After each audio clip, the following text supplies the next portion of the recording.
Hey, how you guys doing, ladies and gentlemen, boys and girls? It's the Brandon Cruz Daily Fantasy Podcast, where I go and look at low plays and strategies specifically designed for GPPs. This is a show for people who are already informed on daily fantasy sports and how these contests operate. If you have any questions related to NASCAR that isn't a dumb, stupid question, feel free to shoot it my way at BrandonCruzDFS on Twitter. Most importantly, take everything here with a grain of salt and use your best judgment when making entries. Additionally, if you have gambling addiction, that is just not my problem. Check your sense of feelings out the door. Let's get right into this one here, this Xfinity Series at Las Vegas. Vidya for ya.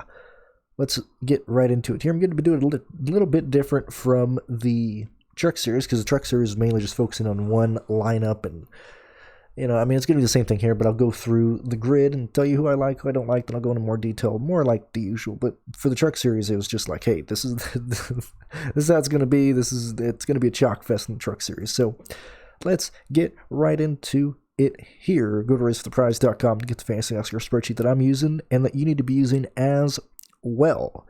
In this time of the year where every sport is around, you don't got time to do research for the stupid Xfinity Series and the idiots that drive in it, okay? You don't have time to focus on them at all. You got to focus on the NFL. You got to focus on your season-long leagues. You got to watch the end of the NBA season. You got to watch the end of the NHL season. You don't have time for these lower series in NASCAR. That's why you need to get the Fantasy NASCAR spreadsheet at racefortheprize.com. Gets you everything you need. Pierce's own projection, previous track data, previous lap data from this year, race ratings, just track history, an optimizer, a lineup generator, everything you need to make good decisions with your lineups. Go to racefortheprize.com to go get that. Let's go through the grid and tell you who I like. Like Chase Briscoe, like Austin Cindric, like Allgaier, like Ross Chastain. We're going to go down a little bit further because we just kind of have to with how it is. I like Alfredo too. I like Michael Nett, Daniel Hemrick, Jeffrey Earnhardt, Brett Moffitt, Tommy Joe Martins, Jesse Little, Kobe Howard, Stephen Parsons, BJ McLeod, Austin Hill, Bailey Curry, Matt Snyder, and that's really about it. Possibly Cody Vanderbilt, just because he's too cheap.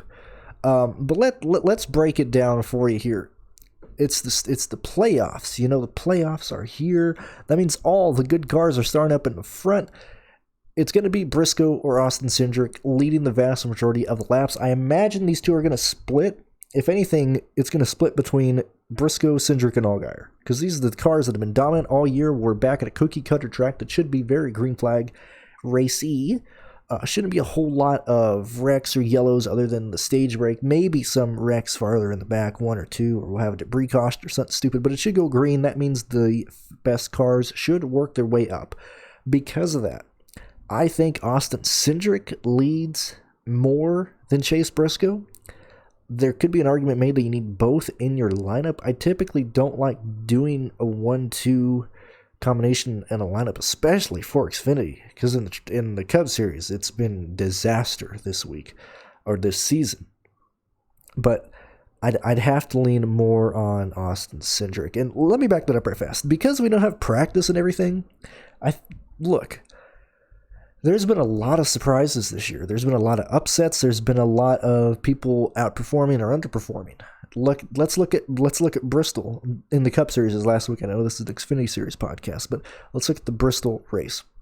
It was lining up to be a Kyle Busch type of day, a Joey Logano type of day, a Brad Keselowski type of day. Not once did we ever mention Harvick being a part of it at all. We were just like, he'll run good, but all these other guys are going to dominate. Well, we had horrible mistakes on pit road. We had power steering issues for Brad Keselowski. We had other things just happen, and lo and behold, Harvick is the dominator that you needed. So let's apply that to this. I'm saying right now that, hey, Austin Cindric has been the best. He should be good to go. Same with Briscoe. But we got Ross Chastain starting fourth. You got Noah Gragson starting fifth. I mean, any of these guys can lead laps. I'm just saying what I think is going to happen. So there's been a lot of not variety, but there's been a lot of unexpected Good runs, bad runs, hell, even look at Austin Dillon running great at Richmond. I mean, if we had practice, we'd see that, but we don't, so it just kind of surprises us. We're like, what? Oh man. So keep that in mind. I've had trouble really nailing predictions the past couple weeks here. Stuff goes right and people have a mechanical failure or something goes wrong and everything just goes downhill after that. But yeah, Briscoe, Cindric, Allgaier are the guys I assume you're going to build your lineups around. So you have to pay down a little bit. Like I said, I like Alfredo starting 8th. I don't mind him. Riley Herbst starting 9th. I don't mind them at all. Michael Annett, Daniel Hemrick. Daniel Hemrick I probably can't afford. I'd much rather have a guy who's going to lead laps. But Michael Annett is far too cheap starting 13th. That's a top 8 car. Jeremy Clements, I'm going to talk on him right fast. He lost his sponsorship with Repairables.com. He's had them for well over 10 years at this point.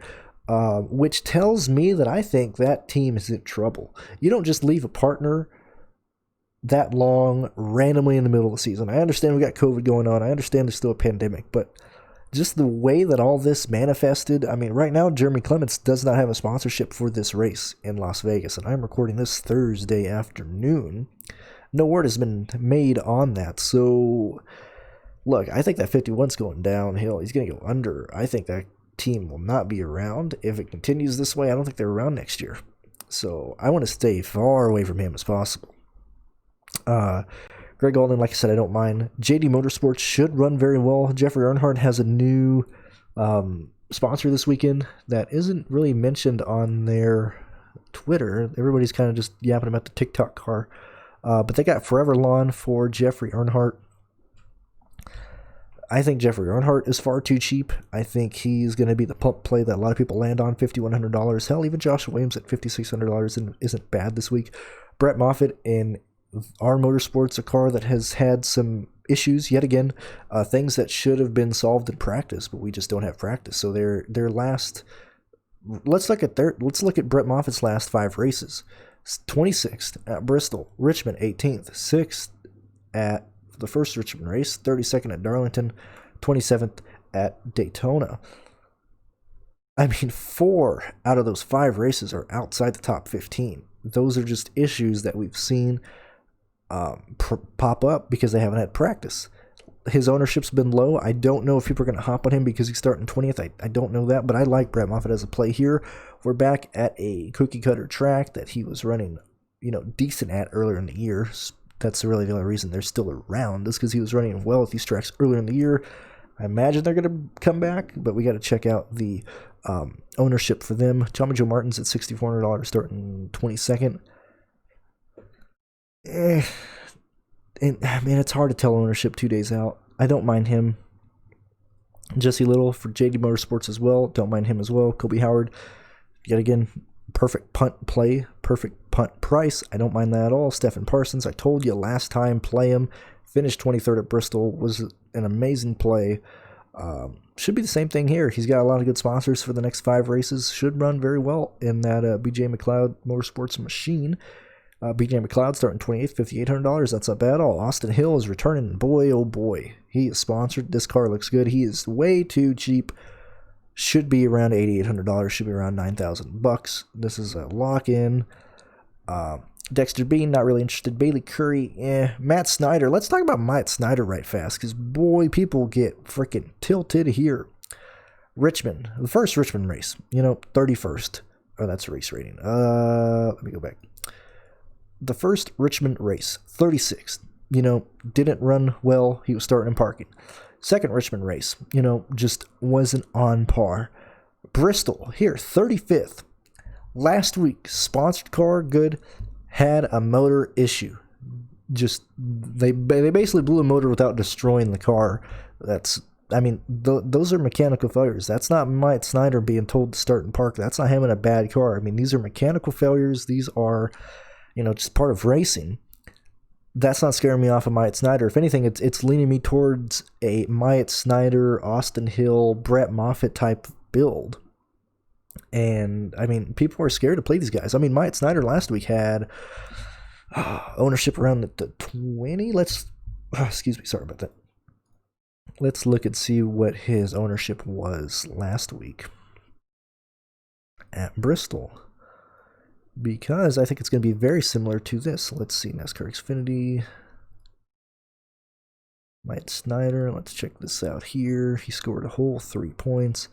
Yeah, Myatt Snyder, he was 13% owned in the 8, starting 29th.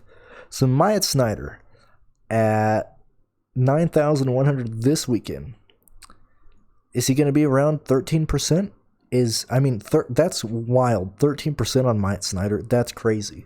I know he had a mechanical fire. I know he finished 35th, but if you tell me I'm going to get Myatt Snyder around 14% ownership, around 15% ownership, anything under 20, are you kidding me? Give me all the Myatt Snyder I can handle this weekend. Chad Fitchup is running in the Cup Series race as well, so I think he's starting Parks. That's just me. I'm not really... NBM hasn't posted anything regarding their Xfinity Series program this weekend on anything, so I don't know. I would just assume that Chad starts in Parks this weekend because he's got to do that 400-mile race on Sunday in the evening, so I don't like that. I don't like any of the NBM cars this weekend. If I'm going to punt, it's going to be either with JD Motorsports or BJ McLeod cars, and it's going to just be fitting in everybody who can lead laps, which, yet again, I expect to be Chase Briscoe, Austin Cindric, or Justin Allgaier. Ross Chastain to an extent. And that's about it. I mean, this is the playoffs. We're going to see, the big three, as they like to call them each year. We're going to see the big three lead. Probably one punt play. There's enough of value on the play. I mean, the JD Motorsports cars, Kobe Howard, Jesse Little, Jeffrey Earnhardt, BJ McLeod, all these guys are cheap enough that you might be able to do a 2 JD Motorsports lineup, like 2 cars from that, play 2 lap leaders, and then play really good, solid place differential plays. This is a really open-ended weekend.